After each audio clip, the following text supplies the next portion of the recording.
Shall we get my final guest out, ladies and gentlemen? He should. He needs to get back home to put up another shelf in his Oscatorium. Please welcome Mr. Tom Hanks, ladies and gentlemen.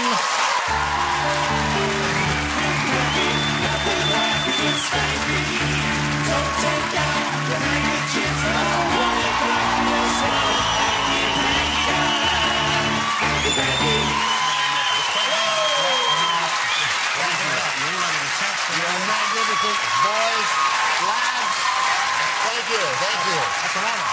What? Now, if you would have just called my people, we would have had a much nicer photograph for your T-shirt. Okay. It looks like I was a guest star in the Love Boat for that one moment. There I am staring through the porthole. God bless you. Okay.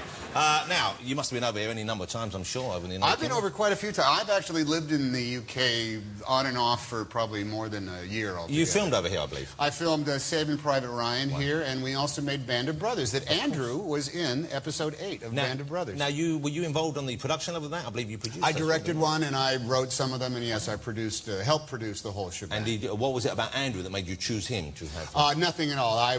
They cast him. I was at home. I said, "Who's playing Jackson?" They said, "A guy named Andrew." I said, "Good enough for me." That's good enough. You lived up to those high expectations. Well, yeah, we actually had an entire generation of English actors went through Band of Brothers. You know how in the old days it was like, oh, I was with Olivier's company, the old Vic. And oh, yes, I was at RADA for these years. Well, there's going to be a bunch of guys. What the fuck was that? Australian? What are you doing? It's like having Russell Crowe on the couch. Man, oh, man. You know, you English people with your dialects piss me off. Well, you know what? Put a bit of work in, Hanks, okay? I want to tell you, okay, give me an American accent. Hey, buddy, get your... Hey, my homie, what you looking at? I'm gonna bust a cap in your ass, Tom Hanks. I'm not touching it. You're not going anywhere. You're not going anywhere near it. I'm not touching it. I'm not touching it. Yeah, that's exactly how we sound. Okay, I know it's difficult to grasp. I heard you were cheeky. That's what everybody told me about doing Jonathan. Oh, you're doing Jonathan Ross. Oh, he's cheeky. Who? What, were you with the Queen for the afternoon? Yes. I was walking through Hyde Park, and I knocked on somebody's window, and lo and behold, there she was. Have you met any of the royal family, Tom? No, but one of the times I was here, I was staying at a hotel, and we were going out for the day.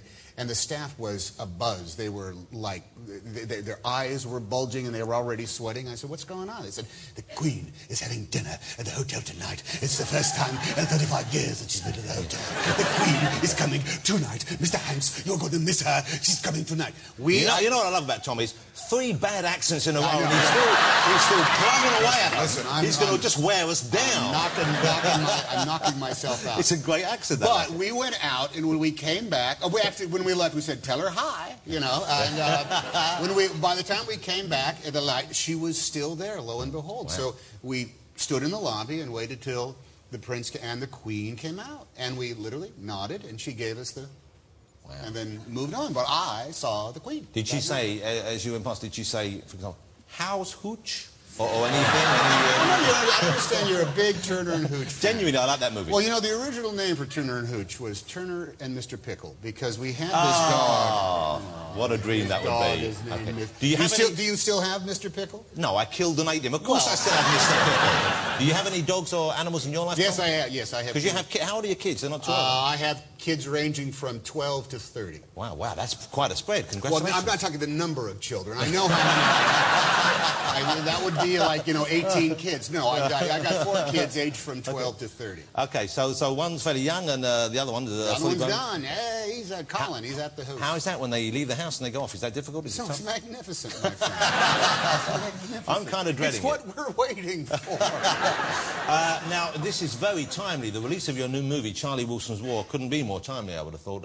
It deals with a situation that we find ourselves right in the middle of, but in the most interesting way. Tell us, if you will, what it's about and how you came upon this particular story. Well, it was a book called Charlie Wilson's War, a very thick, wonderful piece of journalism by a writer named George Kreil, and it is about the congressman from Texas, a alcoholic, womanizing, skirt-chasing, foul-mouthed, truth-telling congressman, of which they abound, who in 1980 saw that the Soviet Union had invaded Afghanistan.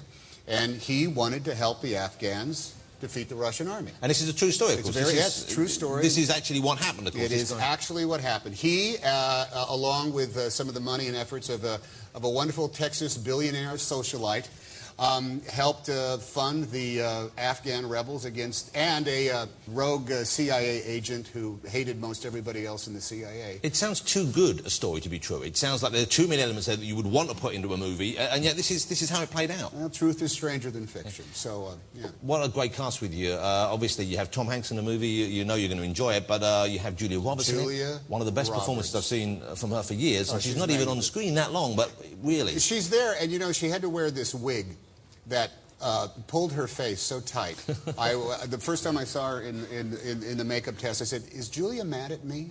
She had this kind of like look, like this every time I saw her. Let's have a look at a clip. Let's show you what we're talking about here. This is Charlie Wilson's War. I think it opens next week here in the UK. I don't know. Okay, well, we'll find out.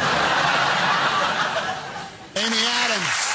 Amy Adams, Phil Seymour Hoffman, Ken Stock. Okay, Ken Stock, British actor, of course. The pride of Scotland, Ken Stock. Philip Seymour Hoffman, you mentioned there, in Charlie Wilson's War, which, by the way, opened this evening all over the UK. I didn't know that. Okay. What are you people doing here? What a great cast around you, though. Philip Seymour Hoffman, one of the best screen actors working today, I would have thought. He is. You're no slouch yourself, but when you're working with someone like him, does everyone think they've got to raise their game a little bit, do you think? You know, I think everybody voluntarily sandbags the other just a little bit. It's kind of like, oh, so you're going to do it? Oh, so that's your take. Yeah. Well, let me just try it this way. And then when it goes around, oh, yeah, so you're going to pull that on me, huh, Hanks? All right, well, watch this on this take. And you just keep going at it. It was, we're joking. Great, marvelous man. Regardless of the cost, the cast, rather, sorry, let me say that again. The cost or the cast? The cost, I don't know how much it costs. You people and your accents, your dialects over here in jolly old England. Oh, my. Oh, bollock. Dick Van Dyke, ladies and gentlemen. Shame on you. Okay. Oh, is it not to be denied like we're my way? Hey, get me a moon like it's having a fit. When I saw Mary Poppins in 1964, I thought that's how English people thought. Well, it's not a night to be with Mary, you know. Mary Poppins, step in time, you know. That's your best accent. That's what he said. If ever they remake that, you are a shoo-in. I'm right there. Yeah, I'm available. Okay, is it markedly different from the book that it was based upon? Well, the book is really George Cryle was he was an investigative reporter, so it is dense. It's got a lot of characters, and the through line is not as say breezy as our 90-minute film. Yeah, of course. Not as many montages or naked sex scenes in the bathtub, but we put those in. And can I say they all work? Yes, they do, my friend. That's what I haven't seen a book yet that suffers because we put that into the film. That's what you needed more in the Da Vinci Code, if you don't mind me saying. A couple of good topless jacuzzi scenes. Yeah? Meanwhile, you're chasing after God's Rubik Cube or whatever the hell that was. I still don't know what happened in that and what was going on with your hair. I want to say... That's a midlife crisis happening right there before our eyes, Mr. Hanks, if you don't mind me saying so. Let me tell you something right now. First of all, I believe I look like Bono. Secondly,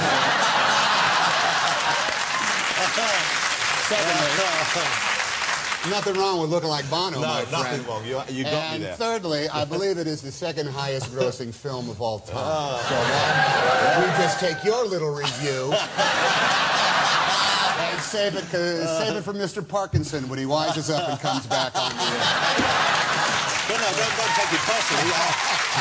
I didn't mean to cause offense. No, it's quite all right. Okay. Quite all right. No, that movie was very confusing, and I made the film. So I've watched it twice. I still don't know how it ends. Don't know what's going on, you know.